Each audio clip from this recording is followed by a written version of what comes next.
August மாதத்தின் முக்கிய தினங்கள் குறித்து பேசுகிறார் மாணவி ஓவியா ஹனிஸ்கா.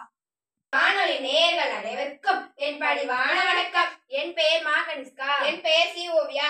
ஜூலை ஆகஸ்ட் மாதத்தின் முக்கிய தினங்கள்: ஜூலை 1ஆம் நாள் மருத்துவர்கள் தினம், ஜூலை 4ஆம் நாள் விவேகானந்தர் நினைவு தினம், ஜூலை 11ஆம் நாள் உலக மக்கள் தொகை தினம், ஜூலை 12ஆம் நாள் மலாலா தினம், ஜூலை 15ஆம் நாள் காமராஜர் பிறந்த தினம், ஜூலை 18ஆம் நாள் நெல்சன் மண்டேலா தினம், ஜூலை 27ஆம் நாள் ஏபிஜே அப்துல் கலாம் நினைவு தினம், ஆகஸ்ட் 1ஆம் நாள் உலக தாய்ப்பால் கொடுப்போர் தினம், ஆகஸ்ட் 3ஆம் நாள் உலக நண்பர்கள் தினம், ஆகஸ்ட் 6ஆம் நாள் ஹீரோஷிமா தினம், ஆகஸ்ட் 9ஆம் நாள் நாகசாகி தினம் மற்றும் வெள்ளையனே வெளியேறு தினம், ஆகஸ்ட் 10ஆம் நாள் டெங்கு காய்ச்சல் தடுப்பு தினம், ஆகஸ்ட் 15ஆம் நாள் இந்திய சுதந்திர தினம், ஆகஸ்ட் 18ஆம் நாள் உலக உள்நாட்டு மக்களின் சர்வதேச தினம், ஆகஸ்ட் 20ஆம் நாள் சத்பாவனா தினம், ஆகஸ்ட் 24ஆம் நாள் சமஸ்கிருத தினம், ஆகஸ்ட் 29ஆம் நாள் தேசிய விளையாட்டு தினம். நன்றி, வணக்கம்.